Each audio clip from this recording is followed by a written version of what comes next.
झांसी में 5 साल पहले कुल्हाड़ी मारकर भाई की हत्या करने वाले आरोपी देवेंद्र सिंह घोष उर्फ डिब्बन को आजीवन कारावास की सुनाई गई सजा, साथ ही उस पर 10,000 रुपए का लगाया गया जुर्माना। विशेष न्यायाधीश एडीजे शिव कुमार तिवारी ने सुनाया यह बड़ा फैसला। उल्दन थाना क्षेत्र के बंगरा का रहने वाला है आरोपी। 8 नवंबर 2020 की शाम पैसों के लेन देन को लेकर विवाद में देवेंद्र सिंह ने अपने भाई सुरेंद्र घोष को कुल्हाड़ी से कर दिया था हमला। बीच बचाव करने पहुंचे भतीजे प्रिंस पर भी कुल्हाड़ी से किया गया था वार। इलाज के दौरान सुरेंद्र की हो गई थी मौत। पत्नी की तहरीर पर उल्दन थाना पुलिस ने आरोपी के खिलाफ दर्ज किया था केस। सुनवाई पूरी होने पर दोषी करार देते हुए कोर्ट ने उम्र कैद की सुनाई सजा।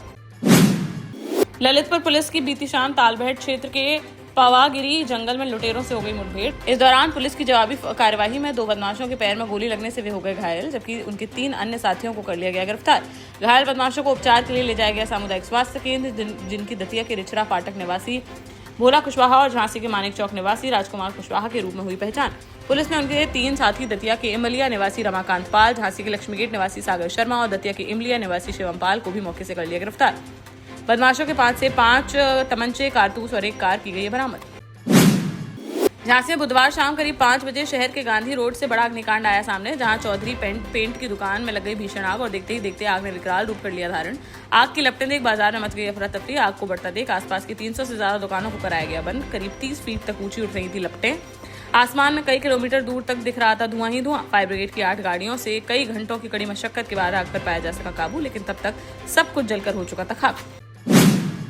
जालौन में बुंदेलखंड एक्सप्रेसवे पर बुधवार सुबह एक सड़क हादसे में एक ट्रक क्लीनर की मौके पर ही हो गई मौत। जालौन जनपद से गुजर रहे एक्सप्रेसवे पर सुबह करीब 4 बजे हुई यह दुर्घटना, जब सड़क किनारे खड़े डंपर से टकरा गया एक ट्रक। हादसे में चालक गंभीर रूप से हो गया घायल।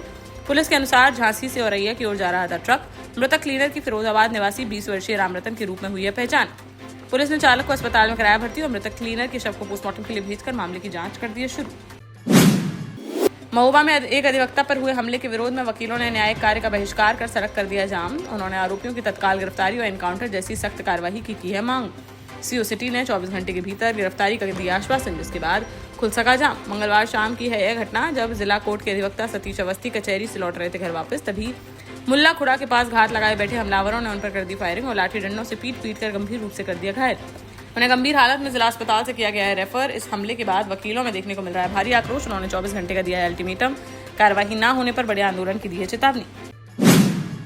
दतिया जिले से बड़ा खौफनाक कांड आया सामने, जहां एक युवक ने 40,000 रुपए के विवाद में अपने पिता की कुल्हाड़ी से कर दी हत्या। इसके बाद शव को घर में रखी लोहे की पेटी से में कर दिया बंद।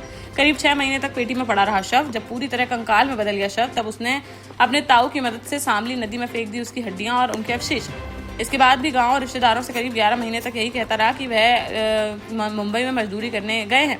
गुमशुदगी की जांच के दौरान पुलिस ने पूरे मामले का कर दिया खुलासा। बुधवार को एसपी मयूर खंडेलवाल ने पुलिस कंट्रोल रूम में प्रेस कॉन्फ्रेंस कर बताया कि मृतक के बेटे नितिन और उसके ताऊ कल्ली उर्फ अस्पेंद्र बुंदेला को कर लिया गया है गिरफ्तार। बड़ौनी थाना क्षेत्र के छत्ता गांव का है पूरा मामला।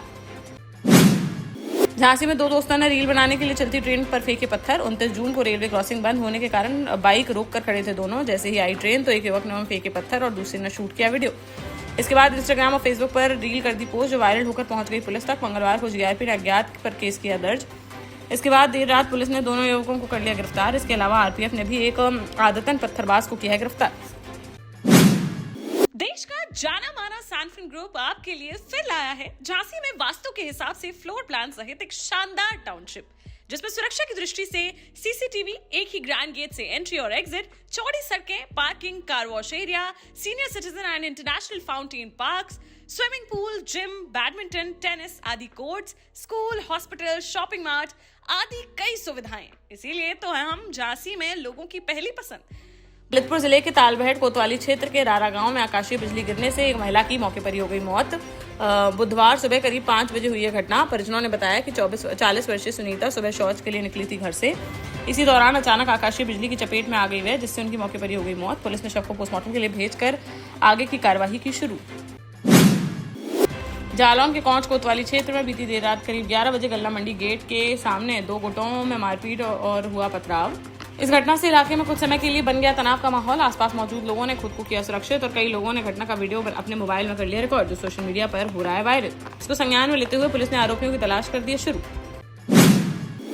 झांसी में समाजवादी पार्टी के राष्ट्रीय अध्यक्ष अखिलेश यादव का धूमधाम से मनाया गया जन्मदिन। पार्टी कार्यालय पर कार्यकर्ताओं ने केक काटकर खुशी का किया इजहार। वहीं पीडीए भवन परिसर में सैकड़ों पौधों का रोपण कर पर्यावरण संरक्षण का दिया गया संदेश। तत्पश्चात जिला अस्पताल में भर्ती मरीजों के बीच फल वितरित कर उनके शीघ्र स्वास्थ्य लाभ की गई कामना। कार्यक्रम में पार्टी के सभी वरिष्ठ पदाधिकारी, जनप्रतिनिधि, प्रकोष्ठों के पदाधिकारी एवं बड़ी संख्या में सपा कार्यकर्ता रहे उपस्थित। झांसी में हजरत निजामुद्दीन रायगढ़ गोंडवाना एक्सप्रेस में बीती रात 10 बजे यात्रियों का उस समय फूट पड़ा गुस्सा, जब थर्ड एसी इकोनॉमी का टिकट लेकर यात्रा कर रहे लोगों को स्लीपर कोच में करना पड़ा सफर। नाराज यात्रियों ने झांसी रेलवे स्टेशन पर जमकर किया हंगामा और ट्रेन को रोकने के लिए कई बार दी चेन पुलिंग। इसके चलते करीब 40 मिनट तक प्लेटफॉर्म पर खड़ी रही ट्रेन। रेलवे अधिकारियों ने मथुरा स्टेशन पर समस्या का समाधान करने का दिया आश्वासन, जिसके बाद ट्रेन आगे कर दी गई रवाना। झांसी में मौरानीपुर के देवरी पुलिस चौकी क्षेत्र अंतर्गत ग्राम पंचायत का दौरा में महुआ का पेड़ काटने से रोकना एक वृद्ध महिला को पड़ गया महंगा। आरोप है कि विरोध करने पर आरोपी ने महिला के साथ की मारपीट और जाति सूचक शब्दों का प्रयोग करते हुए जान से मारने की दी धमकी। पुलिस ने पीड़ित वृद्धा गुलाब रानी अहरवाल की शिकायत पर आरोपी के विरुद्ध विभिन्न धाराओं में FIR कर लिया दर्ज। मामले की जा रही है जांच। दतिया के बसई थाना क्षेत्र में 16 वर्षीय किशोरी के साथ सामूहिक दुष्कर्म का मामला आया है सामने। युवती की शिकायत पर पुलिस ने 3 आरोपियों के खिलाफ मामला दर्ज कर जांच कर दी है शुरू। पीड़िता ने आरोप लगाया कि उसके परिचित हैं तीनों आरोपी और उन्होंने नशीला पदार्थ पिलाकर उसके साथ बारी बारी से किया दुष्कर्म। पुलिस के अनुसार साक्ष्यों के आधार पर की जाएगी आगे की कार्रवाई। थाना के शहर कोतवाली क्षेत्र के तेंदवारा गांव स्थित मंदिर की पुजारी सच्चिदानंद महाराज हत्याकांड का पुलिस ने घटना के 10 दिन बाद कर दिया खुलासा। पुलिस के अनुसार उनकी शिष्या के मामा ने की थी पुजारी की हत्या। आरोपी ने अपनी भांजी को पुजारी के साथ आपत्तिजनक स्थिति में देखने के बाद आवेश में आकर डंडे से कर दिया था हमला, जिसमें घायल पुजारी की इलाज के दौरान हो गई थी मौत। पुलिस ने शिष्या व उसके मामा को कर लिया गिरफ्तार, जिन्हें जेल भेजने की जा रही है कार्रवाई। मौरानीपुर में झांसी महापौर बिहारी लाल आर्य और महारानी लक्ष्मीबाई मेडिकल कॉलेज के ब्लड बैंक अधिकारी मुरारी लाल आर्य ने 2 अलग अलग निधन पर व्यक्त किया शोक। उन्होंने दिवंगत आत्माओं को अर्पित की श्रद्धांजलि। महापौर बिहारी लाल आर्य ने ग्राम खिलारा निवासी राजेंद्र द्विवेदी की आकस्मिक निधन पर जताया गहरा शोक। वहीं मेडिकल कॉलेज झांसी के ब्लड बैंक अधिकारी मुरारी लाल आर्य ने ग्राम पठा निवासी भाजपा बूथ अध्यक्ष शिवनारायण रिछारिया के निधन पर दुख किया व्यक्त। उन्होंने दिवंगत के चित्र पर पुष्प अर्पित कर आत्मा की शांति के लिए भगवान से की प्रार्थना। ललितपुर के तालबेहट में नवनिर्वाचित गहोई वैश्य पंचायत समिति नवयुवक मंडल एवं महिला मंडल कार्यकारिणी का शपथ ग्रहण समारोह गरिमामय वातावरण में हुआ संपन्न। समारोह में समाज के वरिष्ठ जन पदाधिकारी एवं बड़ी संख्या में समाज बंधु रहे उपस्थित।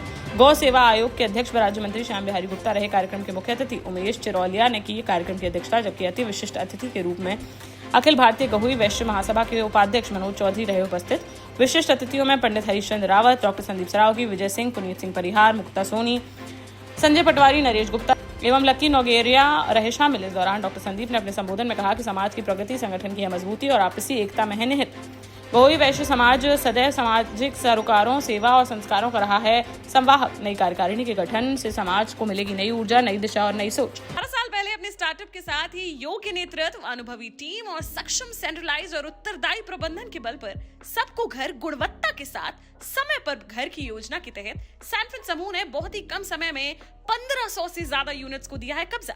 समय पर डिलीवरी से हमारे ग्राहकों में बढ़ा है विश्वास और मिली है संतुष्टि।